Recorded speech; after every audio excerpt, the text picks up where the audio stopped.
L'idée de Sherlock Holmes, c'était vraiment de rendre la location immobilière sans effort. D'arriver peut-être à simplifier les choses, que ce soit pour le locataire qui cherche, que ce soit pourquoi pas pour un locataire qui veut partir de son logement plus tôt, ou que ce soit même pour un propriétaire qui est confronté à devoir soit gérer tout seul. Donc là, l'idée aussi, c'est de simplifier un peu le parcours locatif. C'est d'aller de A à Z.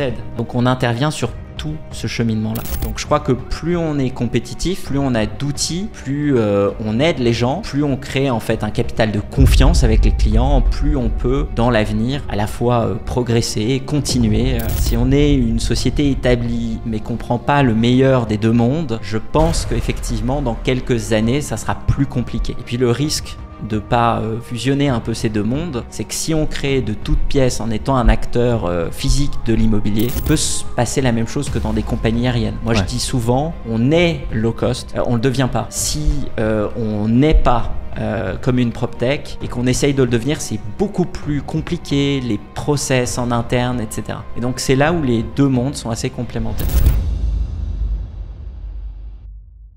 Hey, c'est Edouard, bienvenue dans l'After, le podcast dédié à l'immobilier et au monde du business en Suisse romande. L'objectif de ce podcast, c'est de vous permettre de continuellement apprendre même après votre journée de travail. Si vous appréciez le contenu, je vous demande une seule faveur, laissez-nous un avis 5 étoiles sur la plateforme que vous utilisez. Allez, bon épisode. Dans ce nouvel épisode, j'ai la chance d'accueillir Nicolas Langer. Hello Nicolas. Bonjour. Merci beaucoup d'accepter de faire cet épisode. C'est un vrai plaisir. Nicolas qui a fondé Sherlock Holmes, une plateforme, on va en parler tout à l'heure, une plateforme d'aide à la location pour les propriétaires privés. Tout à fait. On a pour vocation de rendre la location immobilière sans effort pour les locataires et pour les propriétaires. Magnifique, parfait, on va en parler dans un instant. Raconte-nous peut-être, parce qu'on en parlait juste avant de commencer l'épisode, en off, un petit peu ton parcours qui est très intéressant dans l'entrepreneuriat plus que dans l'immobilier. J'ai bien compris, et puis ensuite on s'intéresse vraiment à ton service Sherlock Holmes. Ok, écoute, parcours classique, école de commerce. Je me suis très vite tourné vers le marketing. J'ai bossé pour différents grands groupes de cosmétiques, que ce soit L'Oréal, Coty aux États-Unis, et puis une ex-filiale de Procter qui s'appelle Roger Cavaillès. Ça, c'est, on va dire, la première partie d'une vie, le marketing du client. Et puis, très rapidement, j'avais envie d'entreprendre, j'avais envie de me lancer. Et le hasard d'une rencontre, c'est souvent ça, hein, le hasard d'une discussion, d'une rencontre qui précipite un peu les choses, a fait que je me suis tourné vers la coiffure. Puisqu'en discutant avec un coiffeur qui s'interrogeait sur le monde du low-cost, sur son métier, en fait, ça m'a donné envie, comme un cas marketing finalement, d'explorer et de réinventer le métier de la coiffure. Donc j'ai lancé ma première boîte qui s'appelle Beauty Bubble, où l'idée c'était d'implanter des corners sur le passage, sur le fort trafic des gens, donc à leur rencontre, sur leur trajet quotidien, gare, métro, hypermarché, avec un concept qui était assez fort, 10 minutes, 10 euros. Alors on pourrait se dire que c'est plutôt une cible d'hommes, et très rapidement on s'est aperçu que les femmes, elles aussi, étaient très pressées. Et donc on avait beaucoup de femmes qui venaient chez nous pour faire une coupe de qualité rapide. On a grandi ce concept jusqu'à en faire un concept de franchise. C'est une belle aventure qui a duré 10 ans. Et puis en parallèle, le cœur a ses raisons que la raison ignore. Et j'ai rencontré une demoiselle qui était à Lausanne. Donc j'ai commencé à faire des allers-retours entre Paris, Lausanne. Ouais. Et puis rapidement, du coup, j'ai commencé à tisser un réseau en Suisse. Et puis de là est né Sherlock Holmes, ou en tout cas la quête de l'immobilier. Et puis la rencontre aussi avec d'autres gens qui étaient, que ce soit des investisseurs, des partenaires. Voilà un petit peu comment j'ai atterri en Suisse. Et c'est vrai que au fur et à mesure de tout ce temps, que ce soit professionnel, personnel, je me suis intéressé à l'immobilier parce que je suis à la fois peut-être curieux, mais aussi parce que ça m'a intéressé, ça m'a interpellé. Que ce soit du court terme, du moyen terme, du long terme. Et à titre personnel, j'ai commencé moi aussi à investir dans l'immobilier. Ça intéresse tout le monde, l'immobilier. Ça intéresse beaucoup de monde. Après, il y a la gestion aussi de l'immobilier, que ce soit la gestion au quotidien, ou que ce soit après les montages financiers qui sont aussi un chemin de croix pour monter ses projets, puis commencer petit, un pied l'un devant l'autre pour finalement progresser et après se constituer quelque chose de plus important. Ok, magnifique. Donc, tu arrives en Suisse, tu lances Sherlock Holmes. Explique-nous un petit peu ce que c'est le concept et pourquoi tu l'as fait surtout. Alors, je suis arrivé en Suisse et du coup, j'ai découvert ce qu'était la location immobilière, découvert le monde des régies, découvert le chemin de croix d'un candidat avec son dossier de location, vu évidemment que y avait très peu d'offres. Alors après, plus on se rapproche de grosses villes, plus c'est compliqué. D'autant plus quand on commence, on a envie peut-être d'une petite surface et comme par hasard, tout le monde a envie d'une petite surface dans un milieu urbain. Donc j'ai découvert ce que c'était et vu que c'était quand même assez compliqué. Et donc l'idée de Sherlock Holmes, c'était vraiment de rendre la location immobilière sans effort. D'arriver peut-être à simplifier les choses, que ce soit pour le locataire qui cherche, que ce soit pourquoi pas pour un locataire qui veut partir de son logement plus tôt parce qu'il en a trouvé un nouveau, ou que ce soit même pour un propriétaire qui est confronté à devoir soit gérer tout seul avec les problématiques juridiques cantonales, ou soit carrément confier à une gérance avec la particularité, parce qu'en fait, quand on discute avec des gérances, leur client principal, c'est plutôt des gros investisseurs de l'immobilier, que ce soit des investisseurs institutionnels, ou que ce soit des investisseurs avec un portefeuille peut-être un peu plus important en biens immobiliers. Toute la tranche des propriétaires, petits propriétaires, quand on commence de 1 à 10 biens, un peu la croissance que l'on fait quand on est à titre perso. Là, c'est plus compliqué, que les gérants sont aussi réactives et on peut comprendre, elles sont complètement débordées. Donc là, l'idée aussi, c'est de simplifier un peu le parcours locatif. Alors, parcours locatif, c'est quoi ? C'est d'aller de A à Z, de sa recherche à finalement rentrer dans son appartement et avoir un peu cette vie quotidienne qui se met en place. C'est ça. Donc on intervient sur tout ce cheminement-là.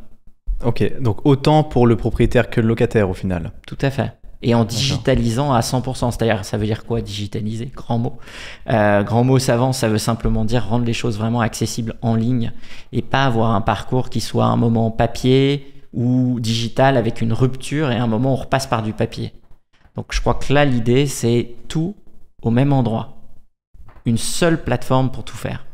Ok. Et comment vous faites alors pour, vous au final, pour vous rémunérer dans un système comme celui-là ? Alors l'idée, en fait, c'est vraiment de se dire, on est sur ce qu'on appelle un système freemium. Donc on a vraiment un socle gratuit, que ce soit pour les locataires qui cherchent ou que ce soit pour des gens qui postent une annonce chez nous, on va la multidiffuser sur une vingtaine de plateformes, dont des plateformes qui sont normalement payantes comme ImmoScout ou HomeGate. Et d'ailleurs, j'ai vu qu'il y avait la diffusion sur les plateformes de diffusion. Pardon, je te coupe, mais j'ai vu qu'il y avait Telegram, WhatsApp. Oui. C'était quoi vous Alors, en fait, ça veut dire que nous, on publie sur un certain nombre de réseaux sociaux, soit nos réseaux sociaux ou sur des groupes de recherche d'appartements sur Facebook, etc. Ah, excellent. Donc, on essaye de vraiment aller un petit peu partout pour trouver les clients, pour donner le plus de visibilité à leur annonce s'ils cherchent un locataire. C'est vraiment ça. Donc, le modèle économique, comment on se rémunère ? En fait, un locataire qui cherche, à un moment ou à un autre, quand il constitue son dossier, il y a une pièce indispensable, c'est l'extrait du registre des poursuites. Montrer qu'on est solvable et surtout qu'on est un bon locataire, c'est-à-dire qu'il paye ses factures. Et ce document-là, quelque part, soit on se rend à l'office des poursuites, mais ça prend du temps. De toute façon, ça a un coût. Ou alors, on clique sur Sherlock Holmes et là, on peut l'avoir en 24 heures. Donc, il y a vraiment une praticité sur le parcours locatif, l'histoire qu'on n'ait pas besoin de se déplacer, mais vraiment qu'on ait tout au même endroit. Donc, on a ça et on a d'autres options qui permettent de renforcer sa candidature, d'être un peu plus visible, aussi bien côté candidat que côté propriétaire. Ça, c'est le modèle de rémunération. Et puis après, on a évidemment des partenaires avec qui on traite, qui sont là pour simplifier aussi. Quand un locataire va chercher une garantie de loyer, en fait, il a deux possibilités. Soit passer par une banque. Alors là, je l'ai fait il y a moins d'une semaine. C'est un parcours un chemin de croix. C'est-à-dire que je me faisais rouspéter, houspiller par la gérance qui me disait « Mais vous n'êtes pas assez rapide, on est en train de signer le bail, on n'a pas la garantie. » Et je disais « Mais en fait, on est au mois d'août, ça dépend pas de moi. Il y a aussi la banque. » Tout le monde est en vacances. Ça met 2 semaines, 3 semaines. Pour une gérance, c'est évidemment trop tard. Bon, on sait quand même que leur parcours d'habitude est assez long. Mais là, bizarrement, la garantie locative, il faut l'avoir tout de suite. Ou alors, il y a des sociétés qui existent. Alors, je ne sais pas s'il faut citer plusieurs sociétés, mais il y en a plein. Et là, c'est presque instantané. Donc, nous, on intervient même très tôt, c'est-à-dire qu'à partir du moment où un utilisateur va se rendre sur notre plateforme, d'ailleurs, il peut réserver sa visite en ligne. Donc, au lieu de se dire, j'appelle une gérance, je mets 2 heures pour les joindre et pour planifier ma visite, là, il réserve comme il pourrait réserver un créneau horaire pour n'importe quelle réservation, etc. Donc, en ligne, en 2 clics, il a réservé et booké son créneau. Et à partir de là, il commence à constituer son dossier. Donc, nous, on va tout de suite lui dire, si tu as l'intention de déménager à un moment ou un autre, il te faudra une garantie de loyer. Donc, on préempte sa solvabilité en lui fournissant une attestation provisoire de garantie de loyer. Bon, après, libre à lui de choisir ou non, quand il va signer son bail, de faire une garantie bancaire par notre partenaire. Mais en tout cas, ça veut dire pareil, à chaque fois, il n'a pas besoin de prendre un chemin de traverse pour aller chercher sa garantie. On va lui prémâcher le travail. Donc, deuxième modèle de rémunération, c'est pas forcément le locataire, mais ça peut être des partenaires avec qui on le met en relation. Ok. Et combien de temps ça prend de ton expérience maintenant entre le moment où le propriétaire met son bien en location et le locataire rentre dans le logement? Alors, tout dépend de la réactivité de la personne qui met le bien en location. Si c'est le propriétaire qui le fait, il a beaucoup plus de rapidité, beaucoup plus de transparence dans l'information. Donc, si on est un petit propriétaire, peut-être ma recommandation, c'est on n'est jamais mieux servi que par soi-même. Ça, c'est le premier élément. Si on fait ça, c'est très rapide. Ça dépend de la demande sur place, mais c'est très rapide. La vraie problématique que j'identifie éventuellement, c'est le temps pour faire la visite. Et puis après, le temps pour sélectionner son dossier, voire pour créer le bail. Plus ou moins, une gérance, ça va être de A à Z, ça peut mettre 3 semaines. C'est-à-dire qu'elle va se laisser un délai pour faire les photos, pour tout mettre en ligne, pour ensuite avoir le temps de faire les visites, ensuite réceptionner, et puis après, il y a le volet administratif. Je dirais que quand on est sur 3 semaines de délai avec une gérance, c'est rapide. Si c'est un particulier, je pense qu'on peut accélérer, mais encore faut-il avoir les bons outils. Et c'est là où on essaye aussi de lui simplifier la vie et de lui apporter une façon de pouvoir réduire un parcours locatif de 3 semaines à peu près 5 jours. Finalement, on peut être très rapide. Le seul point de quelque part qui peut prendre un peu de temps, c'est sa disponibilité pour faire la visite. Ok, d'accord, parfait. Donc aujourd'hui, vous avez majoritairement des clients privés. Oui. Est-ce qu'il y a des professionnels qui utilisent votre logiciel déjà, votre service? On a des professionnels qui utilisent notre service comme un de leurs outils pour leur simplifier et leur faire en fait gagner du temps. Je crois que c'est ça. On cherche tous à gagner du temps et des professionnels identifient que peut-être à un moment ou à un autre, on peut aussi leur faire gagner du temps. C'est plutôt des professionnels un peu indépendants dont la vocation première n'est peut-être pas forcément de louer des biens, mais plutôt de vendre, d'être courtier ou pas, d'accompagner ses propriétaires.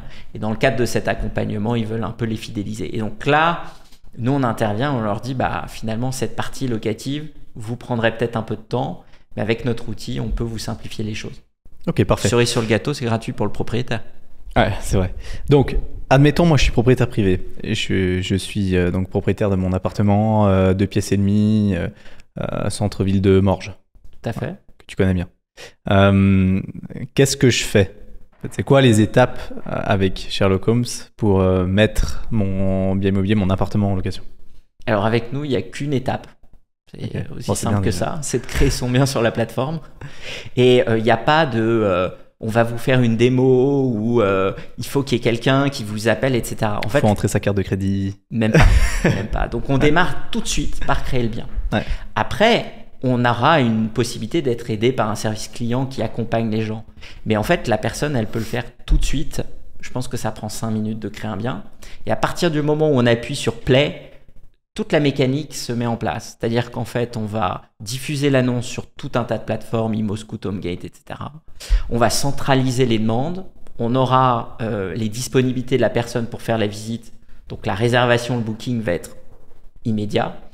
Donc, finalement, on ne va pas le déranger. Il fait sa visite. Et puis, derrière, nous, on va recevoir les dossiers. Alors, s'il veut vraiment sit back and relax, c'est-à-dire être sur sa chaise et ne rien faire, on lui a concocté un plan, ça s'appelle l'autopilote. Autopilote, c'est quoi? C'est il rentre des critères de sélection automatique du candidat et on le fait à sa place. Donc, on a des automatisations qui vont être en place, puis on a un service client qui va évidemment checker les candidats. Donc, ça veut dire qu'il crée son bien et après, le parcours locatif est engagé jusqu'au moment où, en fait, on va avoir les candidats et où, si on a activé l'autopilote, on va même lui sélectionner et on va lui envoyer, en fait, le bail en lui disant « On t'a généré le bail, il est complété, le candidat qui a été sélectionné a déjà signé, à toi de contre-signer. » C'est aussi simple que ça, que de louer un bien immobilier avec Sherlock Holmes. La garantie, elle est gérée déjà. Exactement. En fait, si tu veux, je pense qu'on a géré cette première partie du locatif, puis beaucoup de gens vont te dire, c'est déjà bien, formidable, on fait pas le café, mais presque. Mais la deuxième étape, c'est une fois que le locataire il est rentré. C'est exactement ça que j'allais dire. Est-ce que c'est pas aussi compliqué à gérer? Il y a un gros morceau là, état des lieux et toute la suite. Exactement. Et puis surtout, si on a une activité professionnelle, ce qui est mon cas à côté de ces biens immobiliers à gérer, comment on fait? Donc là, on a mis en place encore une fois des automatisations, c'est-à-dire qu'on envoie de manière automatique une facture tous les mois pour que le locataire paye son loyer. Un QR code, donc hyper simple pour un locataire de pouvoir payer son loyer. Et là, on va aller de manière un peu automatisée, vérifier que le locataire a payé sur le compte bancaire, non pas de la gérance, non pas notre compte bancaire, mais le compte bancaire du propriétaire. Alors, il choisit, il a cette option, il n'est pas obligé de le faire. Mais ça lui fait gagner un temps fou. C'est-à-dire que la facture, elle est envoyée, on a le check, on sait s'il a payé ou pas. Cerise sur le gâteau, s'il n'a pas payé, la relance est automatisée. Ok, d'accord. Donc là, vous avez, parce qu'il y a un gros morceau quand même, pour l'état des lieux par exemple, à l'entrée, comment ça se passe ça?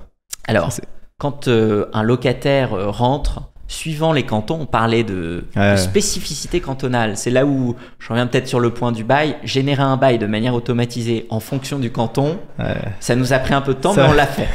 Ça doit être. Voilà, donc on commence par la Romandie, pas encore fait les cantons suisse-allemands, mais donc ça veut dire qu'il y a le bail pour l'état des lieux qui est assigné, mais il y a aussi la notification de loyer dans certains cantons qui permet en fait de vérifier que un propriétaire n'aurait pas abusé en termes d'augmentation de loyer par rapport au locataire précédent. C'est pas le cas pour tous les cantons. Donc si c'est le cas, nous on le génère automatiquement.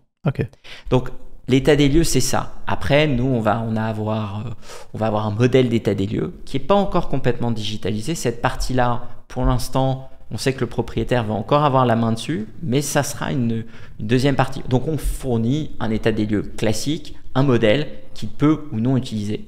Et après, évidemment, tous les documents sont sauvegardés sur la plateforme, c'est-à-dire que le propriétaire a tout au même endroit. Donc, l'état des lieux, c'est l'entrée du nouveau locataire, mais en fait, le gros truc, en dehors d'aller sur place, faire l'état des lieux, checker que tout va bien, je pense que c'est surtout d'avoir les bons documents en amont qui sont signés et d'avoir toutes les informations finalement du locataire. Ok. Et vous prenez un petit pourcentage de l'état locatif pour le suivi, envoi des factures, etc. ou pas? Zéro. Rien du tout? Non. Donc il y a des frais upfront qui sont à charge du locataire, même pas du propriétaire.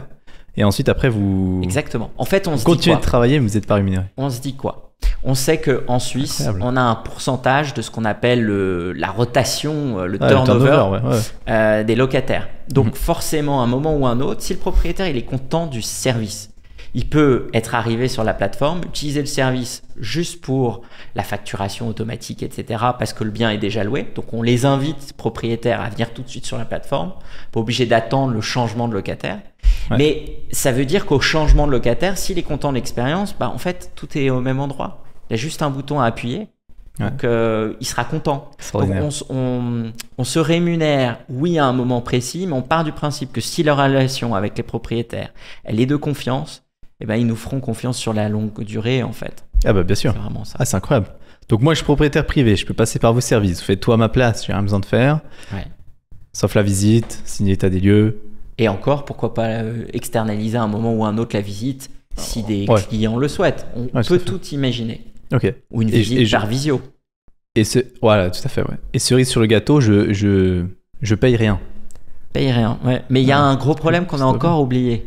C'est quoi? Dans le parcours locatif. C'est qu'une fois que le bien il est loué, une fois qu'on a envoyé les factures, souvent, dans la vie d'un appartement, il y a ce qu'on appelle la maintenance. Et cette partie-là, Pas souvent, tout le temps. tout le temps, cette partie-là, en fait, on a discuté avec des propriétaires et ils nous ont tous dit, bah en fait, si vous faisiez la maintenance, je pense que je viendrais vous voir. Puis on a réfléchi, puis on s'est dit, mais en fait, c'est vrai que la maintenance, c'est un gros sujet. Ouais. Et donc, pareil, si au même endroit, d'un clic, je peux expliquer mon problème que j'ai dans mon appartement, que ce soit en cours de location ou pour préparer une location, bah en fait, j'ai tout au même endroit, c'est hyper simple. Alors, ça serait quoi en fait la solution? Ça serait qu'on me réponde peut-être rapidement, et puis peut-être qu'on fasse les choses à ma place. Et donc, c'est là où en fait on a creusé un peu. Et puis, le service qu'on propose, c'est d'un clic, on résume un peu la problématique, mais en fait, on va faire une proposition en moins de 3 heures pour un devis à prix fixe d'intervention. Okay. Et on est capable de se mettre en rapport avec le locataire pour savoir à quel moment il est disponible pour intervenir. Donc, ça veut dire que le propriétaire, il a renseigné son problème et nous, on lui a trouvé la solution à prix fixe rapidement, mais surtout sans qu'il ait besoin de se déplacer, puisqu'on s'est déjà arrangé avec le locataire. Ok, magnifique. Il y a juste à valider le devis quand même. Ah, c'est clair. Et le locataire peut faire la même chose en disant, ok, j'ai ce problème-là, qu'est-ce qu'on peut faire? Alors ça, c'est une bonne question. Pour l'instant, c'est pas à la main du locataire. Pourquoi? Okay. Parce que toujours dans la discussion, on essaye d'impliquer un peu les propriétaires au fur et à mesure du ce qu'on appelle le développement produit. Ouais. Et ils nous ont tous dit, attention, laissez pas forcément la main là-dessus au locataire. C'est vrai que si on a la possibilité, comme dans une chambre d'hôtel, de signaler tous les dysfonctionnements, depuis son appli, on va peut-être avoir tendance à en signaler trop et peut-être même d'être dans l'abus.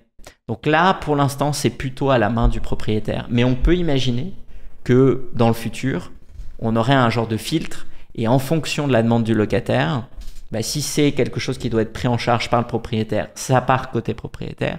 Et sinon, bah, c'est au locataire, s'il est d'accord, de payer et d'avoir une intervention. Ok, ouais, parce que là, en l'occurrence, si le locataire a un souci dans l'appartement, il contacte quand même le propriétaire pour le moment. Tout à fait. Ok, d'accord. Exactement. Ouais, effectivement, ce serait simplement vous seriez un filtre au milieu, ouais, effectivement.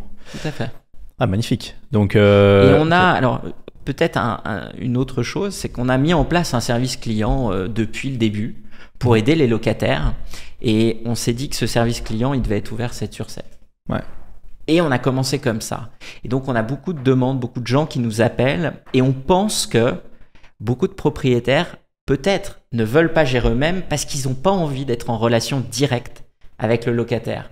Ouais. Parce que sinon, bon, bah, le dimanche, on est dérangé ou peut-être trop souvent. Ouais, bien sûr. Et on ne fait plus le distinguo entre des choses importantes et moins importantes. Donc là, en fait, qu'est-ce qu'on se dit? On se dit que le service client peut peut-être être cet intermédiaire qui est capable de temps en temps d'être...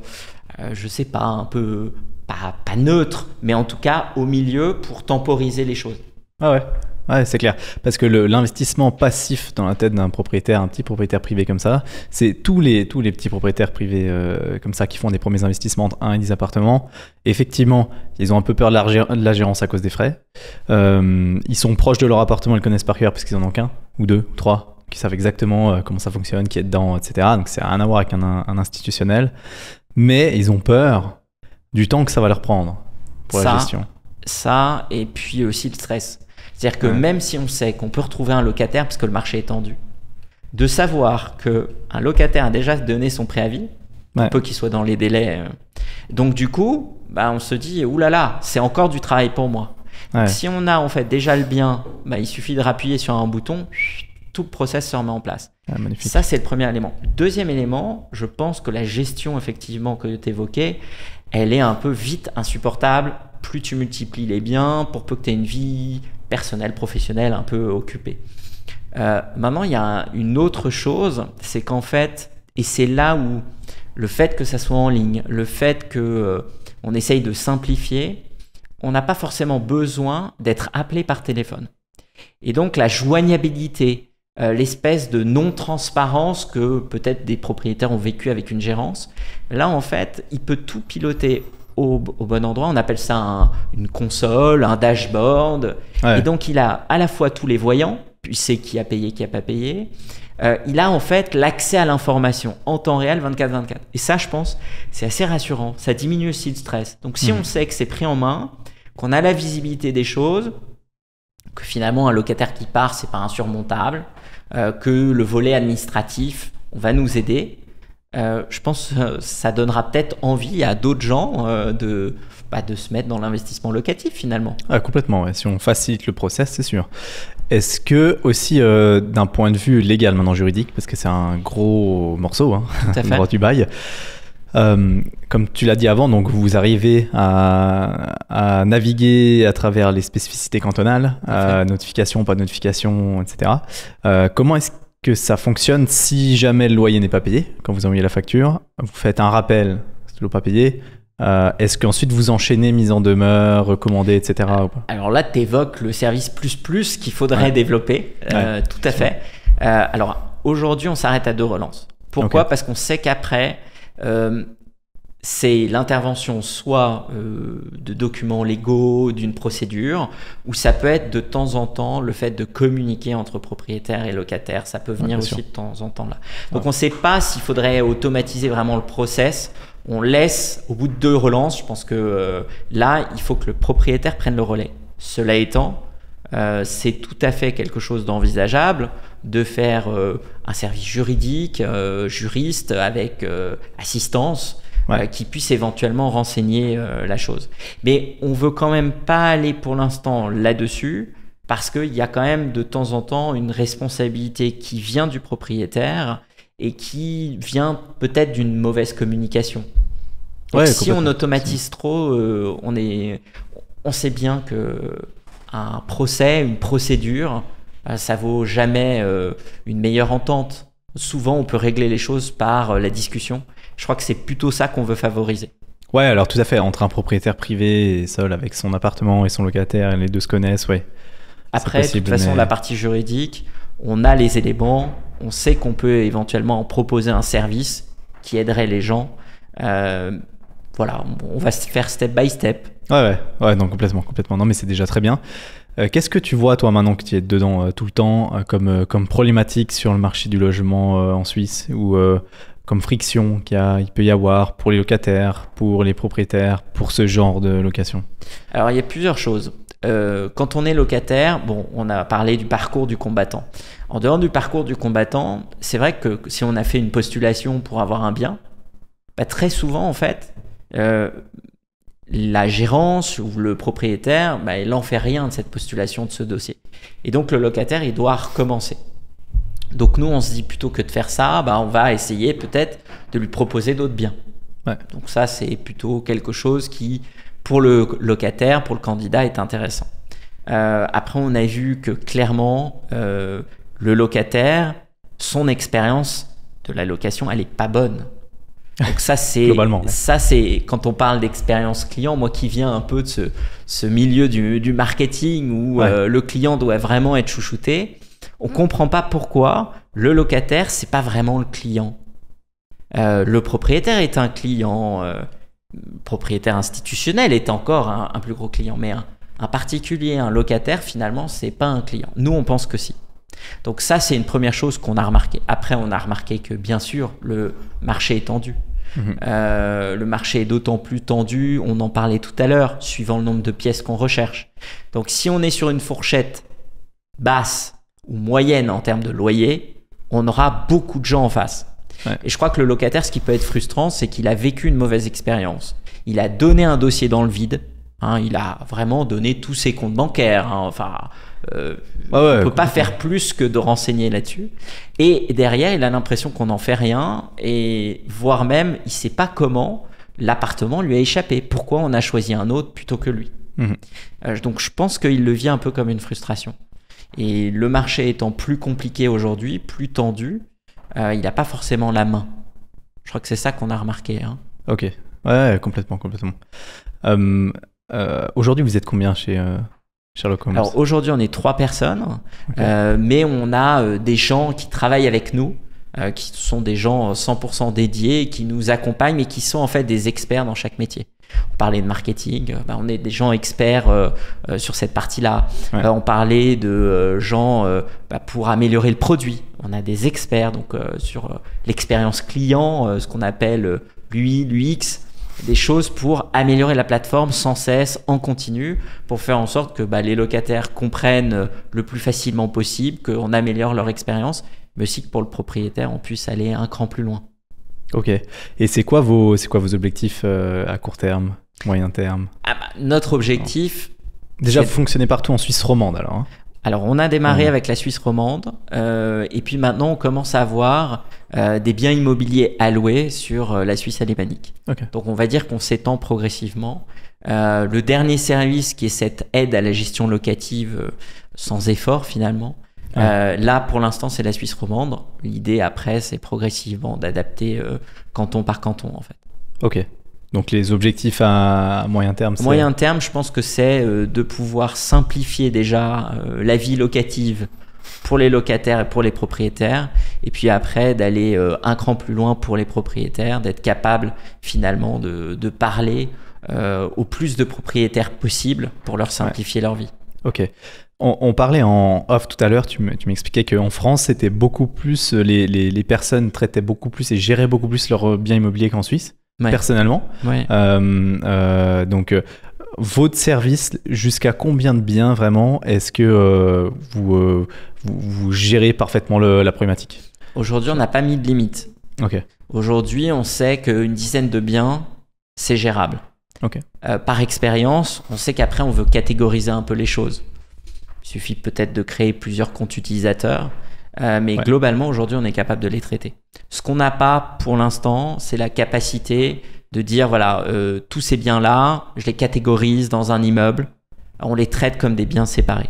Mais pour un petit propriétaire, pour un propriétaire qui démarre, qui a de 1 à 20 biens, ça ne change pas grand-chose. C'est plutôt, je pense, des institutionnels pour qui ça peut faire la différence, où là, ils sont dans des ratios d'investissement, où là, du coup, ils ont besoin peut-être d'autres infos. Ouais, complètement. C'est donc la plateforme est très récente, hein, on a dit 2021, c'est juste. Donc 2 ans tout juste. 2 ans tout juste, et la partie gestion locative, elle a 1 mois. Donc on vient de la mettre en place. Donc on avait déjà des clients propriétaires qui ont basculé sur cette solution, parce qu'ils utilisaient les services de la mise, la publication d'annonces sur Sherlock Holmes. À la base, c'était que la publication d'annonces. C'était la publication d'annonces et l'accompagnement pour avoir des dossiers, c'est-à-dire réceptionner les candidatures, faire les visites, etc. Mais on n'allait pas plus loin. Maintenant, on fait vraiment tout le parcours locatif. Donc, je crois que tu m'as demandé tout à l'heure quelle est l'ambition en fait de Sherlock Holmes. C'est peut-être de démocratiser l'investissement locatif, c'est-à-dire de rendre accessible à des particuliers, à des privés, le fait de pouvoir investir, d'en faire une activité complémentaire, sans pour autant délaisser son activité professionnelle, parce que sinon ça prend un temps fou. Je crois qu'il faut quand même être assez lucide. De toute façon, faire de l'investissement locatif, ça demande quand même un peu de temps, ça demande du travail. Un peu d'effort, Maintenant, si on a le bon outil, je crois qu'on peut diviser largement la quantité de travail et surtout éviter les écueils.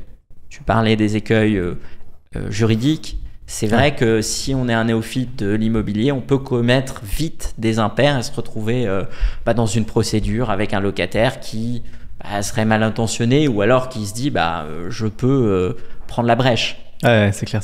On est là pour éviter un petit peu ça. Ok, parfait. Vous avez combien aujourd'hui de propriétaires ou de biens immobiliers Aujourd'hui, on a à peu près une centaine de propriétaires, mais pas tous ont encore passé, je te disais, ça fait moins d'un mois qu'on a basculé. Donc, on va faire en sorte que ces gens progressivement basculent sur notre solution. Magnifique. Eh bien, excellent. Est-ce que vous avez à terme comme objectif aussi d'aller chercher les professionnels de l'immobilier pour ça, pour la publication, la gestion locative? Alors justement, ce n'était pas l'objectif à la base, mais on se rend compte qu'on a des professionnels qui nous contactent et qui nous demandent s'ils peuvent se servir de notre outil. Et donc, par la force des choses, on leur dit oui. On répond jamais non à un client. On dit toujours oui. Donc, peut-être qu'on va essayer d'aller voir ce marché-là qui a peut-être des besoins spécifiques. En attendant, on a des professionnels qui peuvent utiliser notre plateforme. Je crois que l'idée, c'est pas de dire on remplace, mais c'est plutôt d'améliorer, d'être plus efficace, moins d'efforts.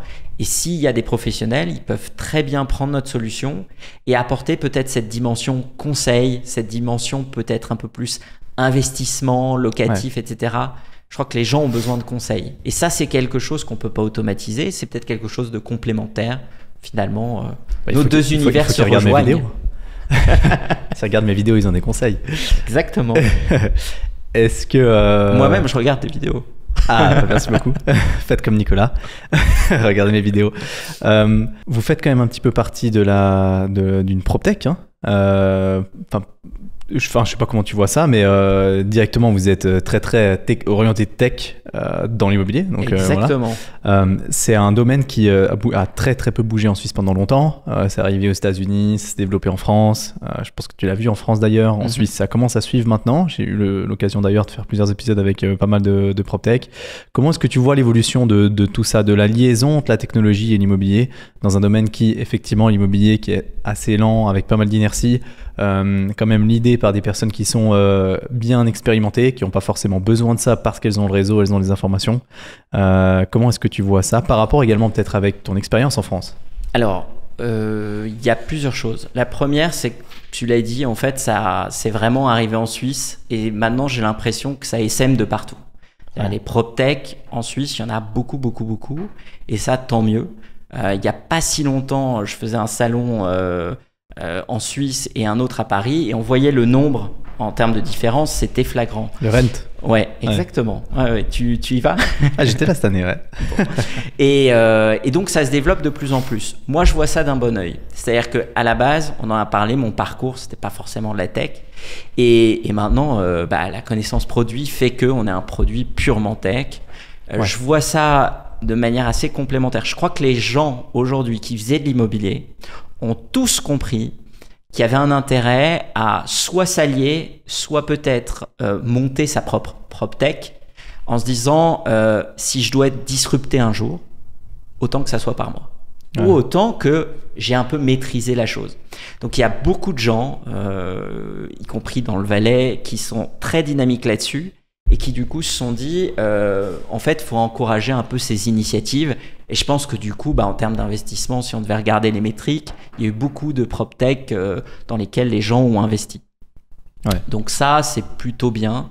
Il y a une autre chose qui est en train d'arriver, c'est qu'on voit aussi l'impact peut-être de la conjoncture. On voit l'impact des taux d'intérêt. Ça a peut-être mis un petit peu plus de temps, mais du coup cet impact-là qui a commencé à produire ses premiers fruits sur peut-être un ralentissement de certaines transactions immobilières. Ça va aussi arriver sur la location immobilière. Tout ça, c'est un impact, c'est un jeu de domino. Donc je crois que plus on est compétitif, plus on a d'outils, plus on aide les gens, plus on crée en fait un capital de confiance avec les clients, plus on peut dans l'avenir à la fois progresser, continuer. Si on est une société établie mais qu'on ne prend pas le meilleur des deux mondes, je pense qu'effectivement dans quelques années ça sera plus compliqué. Et puis le risque de ne pas fusionner un peu ces deux mondes, c'est que si on crée de toutes pièces en étant un acteur physique de l'immobilier, il peut se passer la même chose que dans des compagnies aériennes. Moi je dis souvent, on est low cost, naître low cost, on ne le devient pas. Et donc, c'est la même chose en fait pour moi dans le digital, si on appelle ça le digital, dans la PropTech. Si on n'est pas comme une PropTech et qu'on essaye de le devenir, c'est beaucoup plus compliqué, les process en interne, etc. Et donc, c'est là où les deux mondes sont assez complémentaires. Ok, magnifique. Est-ce que je suis complètement d'accord et aligné avec toi par rapport à ça. Et d'ailleurs, c'est pas pour rien que ça se développe aussi bien que ça. C'est parce que les gens se rendent compte aussi qu'il y en a besoin. Hein. Ça, c'est clair. Et même les professionnels aujourd'hui. Il y a beaucoup de services PropTech qui sont destinés aux professionnels et même des professionnels de l'ancienne école un peu qui se mettent à jour et qui commencent à utiliser ces outils qui se rendent compte vraiment que le gain de temps est tellement favorable à leur business, à leur évolution, que c'est nécessaire. Est-ce que tu as une anecdote à nous partager peut-être sur soit la partie business de Sherlock Holmes ou alors sur des clients que tu as eu éventuellement? Alors, quelle anecdote? Écoute, peut-être l'anecdote d'un locataire ou d'un apprenti locataire. C'est vrai que souvent, on en parlait, les deux mondes. À un moment ou à un autre, on en est ramené au papier. Et je crois que moi, je l'ai vécu il n'y a pas très longtemps. C'est-à-dire que je me suis dit, je fais une visite, je suis embarqué dans un parcours digital, et puis il y a un moment ou un autre une rupture. Et ça, peut-être pour la jeune génération, c'est inacceptable. Pour l'ancienne, elle le comprend, elle le vit peut-être un peu moins bien, mais et c'est vrai qu'à un moment ou un autre, si dans le parcours locatif, tu as cet obstacle où on t'arrête d'un coup et on repasse sur un papier, je crois qu'il faut être soit tout papier, et à ce moment-là, c'est une cohérence.